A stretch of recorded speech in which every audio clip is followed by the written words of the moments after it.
तो ये हमारा क्वेश्चन, हमारा वैल्यू दिया गया, बोला गया बताओ इसका मान क्या होगा।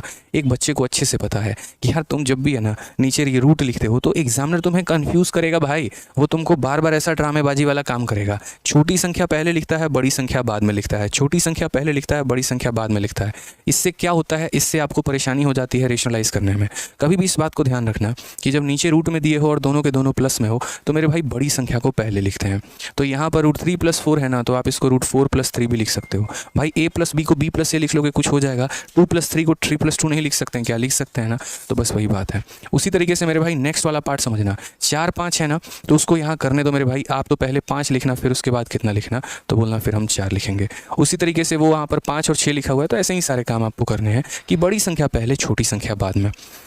ठीक है, ऐसे ही काम करने हैं। अब जब अभी सिखाया रेशनलाइजेशन का गुण आपको कि रेशनलाइज कैसे करते हैं, अभी सिखाया ना, क्या बोला था मैंने कि अगर नीचे प्लस में है तो कन्वर्ट करोगे तो ऊपर माइनस में चला जाएगा। तो 4 + 3 हमारा हो जाएगा 4 - 3, और नीचे दोस्त क्या आ जाएगा, तो इनका स्क्वायर का डिफरेंस। √4 का स्क्वायर 4 होता है, √3 का स्क्वायर 3 होता है, तो डिफरेंस हमारा कितने का आ जाएगा, 1 का। डिफरेंस हमारा भाई कितने का आ जाएगा, 1 का। तो इसके नीचे 1 लिखो ना लिखो कोई फर्क नहीं पड़ता है। अब 2/1 को 2 ही तो लिखते हैं, ज़रूरी थोड़ी है 2/1 लिखना, तो इसीलिए तो इसका रेशनलाइजेशन करने पर ये आ गया। उसी तरीके से बड़ा माइनस छोटा आया है, तो यहाँ भी कितना आएगा, तो 5 - 4 आ जाएगा। उसी तरीके से यहाँ पर जो है नेक्स्ट वाला है 6 और 5 है, तो कितना आ जाएगा मेरे भाई, तो 6 - 5 आ जाएगा। और नेक्स्ट वाला 7 और 6 है, तो कितना आ जाएगा, 7 - 6 आ जाएगा। समझे मेरे भाई, सही तरीके से देखो तुम यहाँ पर, तो ये -4 से तुम्हारा +4 से -4 खत्म। ठीक है, -5 से मेरे भाई +5 खत्म, -6 से भाई मेरे यहाँ पर 6 खत्म। तो यहाँ कितना बच गया है तुम्हारा, √7 बच गया है, और यहाँ कितना बच गया है, √3 बच गया है। ये करेक्ट ऑप्शन है, कौन सा है, सी। चलो कहीं घूम फिर कर आते हैं और चाय पी कर आते हैं। ठीक है, फिर उसके बाद अपनी स्ट्रेटजी बनाते हैं और सीरियल की रिवीजन जो है वो शुरू करते हैं आदित्य सर की क्लास से। ठीक है, तो क्लियर रखना है अपने कंसेप्ट्स को यहाँ पे कि जब हम ऊपर लेकर जाएंगे तो माइनस हो जाएगा इस तरीके से करके, और तब यहाँ संख्याओं को हम तोड़ेंगे। आ जाओ एक और सवाल। अब ये वाले सवाल में देखो आपकी समस्या का पहले ही एग्जामिनर ने समाधान कर दिया। उसने बोला ठीक है यार तुमको इतना डरा दिया, अब नहीं डराएंगे, लो बड़ी संख्या पहले, छोटी संख्या बाद में, बड़ी संख्या पहले, छोटी संख्या बाद में। अब इसका उत्तर बताओ, अब इसका उत्तर बताओ मेरे भाई जल्दी से। कैलिबर कैनिबल, बहुत शानदार मेरे भाई। आप क्या बोलेंगे, बोलेंगे गुरुदेव समझिए ना इस बात को आप। यहाँ पे ये जब रेशनलाइज आप करते हैं तो यहाँ अगर नीचे प्लस में होता है तो ऊपर कहाँ चला जाता है, माइनस में। तो ये +1 जो हो जाएगा वो √2 - 1, और नीचे क्या आ जाएगा, डिफरेंस। इसका डिफरेंस इसका स्क्वायर कितना होगा, 2, और इसका स्क्वायर होगा 1। डिफरेंस कितने का आएगा, तो मेरे भाई 1 का आएगा। तो 1 लिखें और ना लिखें, बात तो बराबर ही है, क्या ज़रूरत है लिखने का। ठीक है, उसके बाद यहाँ पर क्या हो जाएगा, यहाँ समझना, 2 - 1 लिख दिया आपने। अब यहाँ पर खेल क्या है, यहाँ पर खेल है 3 + 2 है, तो उसको हम 3 - 2 लिखेंगे। उसके बाद और खेल क्या है, तो ऐसे ही सिलसिला चलता रहेगा। और लास्ट वाला जो है यहाँ पर √100 हो जाएगा, और माइनस हो जाएगा कितने के, √99 के। अब जैसे पीछे वाले क्वेश्चन थे, पीछे वाले क्वेश्चन में हमने क्या किया था, ईमानदारी से बताओ। हमने मेरे भाई हर एक डेटा को काटा था। ठीक है, आप यहाँ पर बिना हर एक डेटा काटे भी सवाल को बना सकते थे, आपको पता है। यही चीज़ मैंने पिछले वाले क्वेश्चन में सिखाया था। और मैंने क्या सिखाया था, जैसे मान लीजिए ना आपके पास एकदम वही वाली बात है कि बाज की नज़र चीते की चाल और बाजीराव के रफ्तार पर कभी संदेह नहीं करते वाली बात है, बाजीराव के तलवार पे कभी संदेह नहीं करते। तो आपको यहाँ पर सारा का सारा गुण अपने पास रखना है। जैसे मान लीजिए जब हमने पीछे वाला क्वेश्चन करवाया, तो पीछे वाले क्वेश्चन में बहुत ही प्यार मोहब्बत से जो है आप एक छोटा सा काम कर सकते थे। आपको ज़रूरी नहीं था दोस्त यहाँ पूरा लिखना। हम कहते हैं मान लीजिए आपने पहला टर्म लिखा, दूसरा टर्म लिखा, कोई ज़रूरी नहीं है यहाँ पर इतने ड्रामेबाजी करने की। क्या करते आपको पता है, आप कंसेप्ट बनाने की कोशिश किया करो, बिल्डअप किया करो। आपने देखा यहाँ पर कि यहाँ पर ये 2 लोग मौजूद हैं, ठीक है, और यहाँ ये 2 लोग मौजूद हैं। ये हमारा 4 जो है हमारा इसके साथ कट गया है। तो बस मेरे भाई यहाँ पर क्या फोकस करना था, तो इस वाले में ये देखना था कि इसका पहला बचा है कि इसका दूसरा बचा है। तो बोलोगे सर इसका दूसरा बचा हुआ है। ठीक है, क्या बचा हुआ है, दूसरा बचा हुआ है। मैंने क्या कहा था, ये सीरीज़ बने ही इसी तरीके से होते हैं कि सभी के सभी एक दूसरे को काट देते हैं, सारे एक दूसरे को काटेंगे। तो यहाँ पर इन 2 जोड़ों में जो है ना, ऐसे समझ लो पहला खत्म हो गया, दूसरा बचा हुआ है। तो यहाँ पर क्या होगा, दूसरा बचा हुआ है। तो अब आखिरी जोड़े को देखो, तो आखिरी जोड़े को देखो, जो वहाँ पर ख़त्म हो गया था अब वो जिंदा रहेगा, और जो जिंदा रह गया था अब वो ख़त्म हो जाएगा। समझ गए मेरी बात को। जैसे यहाँ पहला ख़त्म हुआ है तो यहाँ आखिरी ख़त्म होगा, यानी यहाँ क्या बचेगा, √7, तो इसीलिए हो जाएगा √7 - 3। बीच में क्या हुआ क्या नहीं हुआ में इस बात से 1% भी कोई फ़र्क नहीं पड़ता है। अगर यहाँ पहला ख़त्म हुआ है तो यहाँ आखिरी ख़त्म होगा, अगर यहाँ दूसरा ख़त्म हुआ है तो यहाँ का पहला ख़त्म होगा। इस बात को ध्यान रखना है। ठीक है, आज ये यहाँ पर इस जोड़े में बात करते हैं। जैसे आप इस जोड़े को देखो, ये आपका पहला जोड़ा है और ये आपका आखिरी जोड़ा है, और बीच में कई सारे जोड़े हैं। बस आप ये देखो इन दोनों में ख़त्म कौन होता है, कैंसिल कौन होता है अगले वाले के साथ।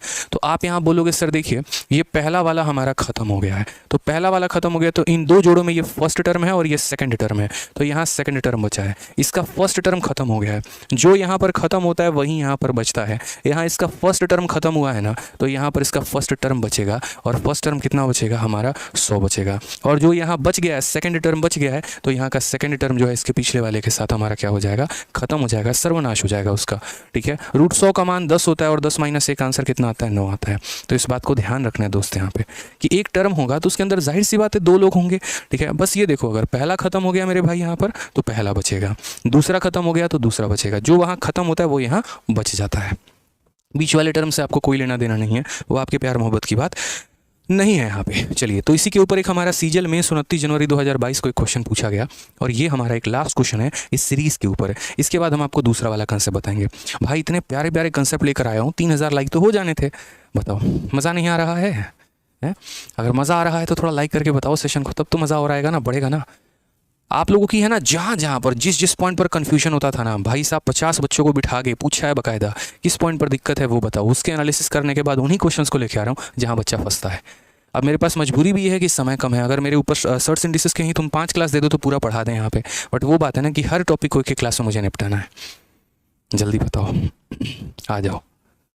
तो इसीलिए यहाँ पर जितने क्वेश्चंस करा रहे हैं सीखो समझो। पहली बात यहाँ पर क्या है मेरे भाई, ये यहाँ पर देखो 4 - 15, 15 - 14, 14 - 13। पहला एग्जामिनर ने काम सस्ता क्या कर दिया हमारे लिए, काम सस्ता यहाँ पर ये कर दिया, बड़ी संख्या पहले छोटी संख्या बाद में, बड़ी संख्या पहले छोटी संख्या बाद में, उसने इतना काम कर दिया। अब दूसरा काम हमें क्या करना है, तो रेशनलाइज करना है। मैंने क्या कहा कि दुनिया के लिए ये 4 है, आप इसको 4 मत समझो भाई मेरे, आप 4 समझोगे ना दिक्कत हो जाएगा, आप इसको रूट 16 समझो। भाई 4 जो है वो रूट 16 ही तो है, आप यहाँ पर 16 का रूट लगा दो तो क्या बोलोगे, तो बोलोगे 4। बोलोगे काहे कि आप 16 यहाँ पे, इसीलिए क्योंकि देखो 14 में 1 जोड़ो 15, 13 में 1 जोड़ो 14, 12 में 1 जोड़ो 13, इसलिए 15 में 1 जोड़ो 16। बड़ा थोड़ा सही लगता है, थोड़ा अच्छा लगता है, प्यारा लगता है देखने में। ठीक है, अब इस सीरीज़ को हम सॉल्व करते हैं। मैंने आपको कहा था रेशनलाइजेशन का गुण होता है, अगर नीचे माइनस में हो तो ऊपर जाके प्लस में बदल जाता है, और नीचे अगर प्लस में हो तो ऊपर जाके माइनस में बदल जाता है। मेरे कहे गए हर एक शब्दों पर फोकस करिएगा, रामबाण शब्द रामबाण साबित होने वाले हैं मेरे हर एक पॉइंट, और जो पकड़ लेगा सीख लेगा मेरे भाई घातांक और सरनी। ठीक है, सर्ट्स एंड इंडिसेस। तो ये अगर माइनस में है दोस्त तो यहाँ ऊपर जाकर ये क्या हो जाएंगे, तो प्लस में, तो रूट 16 जमा कितना हो जाएगा, तो रूट 15 हो जाएगा। फिर एक टर्म और लिख लो, प्यार मोहब्बत में क्या जा रहा है, कुछ जा रहा है, ये माइनस है, और ये माइनस है ना मेरे भाई, तो पूरे के पूरे टर्म पर माइनस है। इस बात का ध्यान रखना, बहुत सारे बच्चे गलती कर देते हैं, आप यहाँ गलती मत करना। ये टर्म हमारा हो गया, फिर उसके बाद माइनस। ठीक है, यहाँ पर क्या आ जाएगा, तो 15 - 14 है, तो ऊपर जाकर ये क्या बन जाएगा, तो बोलेंगे सर 15 + 14 बन जाएगा। ठीक है, फिर यहाँ पर ये क्या होगा दोस्त, यहाँ पर ये कहानी, सिलसिला प्यार मोहब्बत ये चलता रहेगा, ऐसे ही यहाँ पर ये आता रहेगा। लास्ट वाले के पास हम पहुँचते हैं, लास्ट वाले के बाहर माइनस दिया गया है, तो हम यहाँ क्या लिखेंगे, तो माइनस लिख देंगे। और उसके बाद यहाँ क्या हो जाएगा, जैसे सेम मैंने कहा ये 8 है तो उससे एक ज़्यादा, यानी इसको 9 बना दो। क्या बना दो मेरे भाई, 9 बना दो फिलहाल के लिए, मेरी बात मान के। ठीक है, तो 9 - 8 है, तो ऊपर जाकर हमारा कितना हो जाएगा, तो बोलोगे सर ये 9 प्लस हमारा 8 हो जाएगा। अब ज़रा हम तोड़ते हैं, थोड़ा सा लिखते हैं, हम पूरा कभी नहीं लिखते हैं, वहाँ मूर्ख होते हैं वो लोग जो पूरा लिखते हैं, आपको नहीं लिखना पूरा भाई, पहला दूसरा आखिरी टर्म लिखना है बस। अब यहाँ ब्रैकेट को थोड़ा खोलते हैं, तो यहाँ हमें 16 प्राप्त हुआ, यहाँ हमें 15 प्राप्त हुआ। ठीक है, ये माइनस को जब हमने खोला ना, तो माइनस हमारा 15 के पास गया तो माइनस रूट 15 हो गया, और माइनस हमारा 14 के पास गया तो माइनस 14 हो गया। उसी तरीके से आगे आने वाले सारे के सारे सीरीज आएंगे, और यहाँ पर लास्ट में इस माइनस को खोल दो तो क्या हो जाएगा, तो बोलोगे -9 हो जाएगा, -8 हो जाएगा। मैंने क्या कहा, पहला और दूसरा क्यों लिखते हैं पता है, पहले और दूसरा हम इसीलिए लिखते हैं ताकि ये पता चले कि इसकी कौन वाली संख्या इसके कौन से वाली संख्या के साथ कट गई है। ठीक है, पता चलना चाहिए यहाँ पर, इसीलिए पहला और दूसरा लिखते हैं, और आखिरी इसीलिए लिखते हैं ताकि पता चले कि इसका कौन सा पार्ट बचा और इसका कौन सा पार्ट। तो मात्र 3 पार्ट लिखना होता है, पहला टर्म, दूसरा टर्म, आखिरी टर्म। बीच वालों से हमें कोई मतलब नहीं है, तुम जाओ कहीं पर भी, हमें कोई मतलब नहीं है मेरे भाई। अब यहाँ देखिए, ये हमारा पहला जोड़ा था, पेयर जिसे कहते हैं, ये हमारा दूसरा जोड़ा था, फिर तीसरा, चौथा, और ये हमारा आखिरी जोड़ा था। मैंने यहाँ पर क्या कहा भाई, पहले जोड़े वाले और दूसरे जोड़े वाले में देखो तो ये तुम्हारा खत्म हो गया है, खत्म हो गया है ना। तो यहाँ पर तुम्हारा पहला जोड़ा में क्या बचा है, तो रूट 16 बचा है। अब यहाँ समझना, यहाँ इस जोड़े के पास पहला बचा हुआ है, यहाँ दूसरा खत्म हो गया, दूसरा वाला खत्म हो गया मेरे भाई। तो मैंने क्या कहा था, यहाँ जो बचता है वो यहाँ कट जाता है। समझना मेरी बात को दोबारा से, जो यहाँ बच जाता है, यहाँ पहला बच गया है ना, तो आखिरी वाले का पहला कट गया होगा। फिर से रिपीट करता हूँ, इस जोड़े का पहला व्यक्ति खत्म हो गया है, तो इस जोड़े का पहला व्यक्ति बच गया है, तो इस जोड़े का पहला व्यक्ति खत्म हो जाएगा। या फिर इस जोड़े का दूसरा व्यक्ति खत्म हो गया है तो इस जोड़े का दूसरा व्यक्ति जिंदा रहेगा, ऐसे समझ लीजिए। तो यहाँ पर कितना हो जाएगा, यहाँ कितना बच जाएगा, -√8 बच जाएगा भाई। अब 16 को आप बयान करेंगे तो 4 हो जाता है, और √8 को हम क्या लिखते हैं, 2√2 लिखते हैं, तो 4 - 2√2 कौन सा ऑप्शन है मेरे भाई, तो सी है। अब ये मेंस का सवाल था, जिसको नॉलेज था कितने लाइनों में समेट दिया उसने, 1 लाइन, 2 लाइन और 3 लाइन, और जिसको नॉलेज नहीं होता ना भाई, पूरा का पूरा पेपर का सत्यानाश करके वो चला आता। तो कभी भी सवाल टफ नहीं आते हैं। असल में हमारे साथ प्रॉब्लम क्या होती है, इसमें आपकी भी गलती नहीं है, जब आप पेपर देने जाते हैं क्या होता है भाई, इतना प्रेशर होता है, और ये 2 चैप्टर ऐसे हैं ना, सिंप्लीफिकेशन और सर्ट्स एंड इंडिसेस, ये आपको प्रेशर में और गंदा पेपर करवाते हैं। ये 2 चैप्टर ऐसे हैं जिससे बच्चे मेरे भाई डरते भी हैं, इसीलिए आप अगर देखोगे तो आज थोड़े कम बच्चे भी हमारे साथ जुड़े हैं, ठीक है। कारण सबको परसेंटेज पढ़ने में बहुत मज़ा आता है, प्रॉफिट लॉस पढ़ने में बहुत मज़ा आता है, क्यों, क्योंकि वो समझ में आता है। लेकिन वहीं सर्ट्स इंडिसेस क्या होता है, कम समझ में आता है तो हम थोड़ा उसको कम ध्यान देते हैं, ठीक है। जो चीज़ समझ में आ जाए तो मोहब्बत बढ़ जाएगी, और जो ना समझ में आए तो नफरत बढ़ जाती है, वो वाली बात हो जाती है। मैथ्स अगर समझ में आता है तो रात भर आप गणित बना सकते हैं, नहीं समझ में आए तो 10 मिनट लेकर आपसे किताब नहीं बैठा जाता है, वही कहानी है। बट आप ये भी तो समझो ना कि एक बंदा यहाँ आया है, बड़े प्यार से आपको पढ़ा रहा है, वो जद्दोजहद लिए हुए आपको सिखाने की, आपको बस उसकी बातें सुननी है, उसके दिए सवाल लगाने हैं, बस यही करना है। तो आप पढ़ो, हम पढ़ाएंगे आपको, आप सीखो, हम सिखाएंगे आपको, बस आपको पढ़ना है और कुछ नहीं करना है। वीडियो पसंद आ रहा है तो लाइक और चैनल को सब्सक्राइब करते चलो मेरे भाई।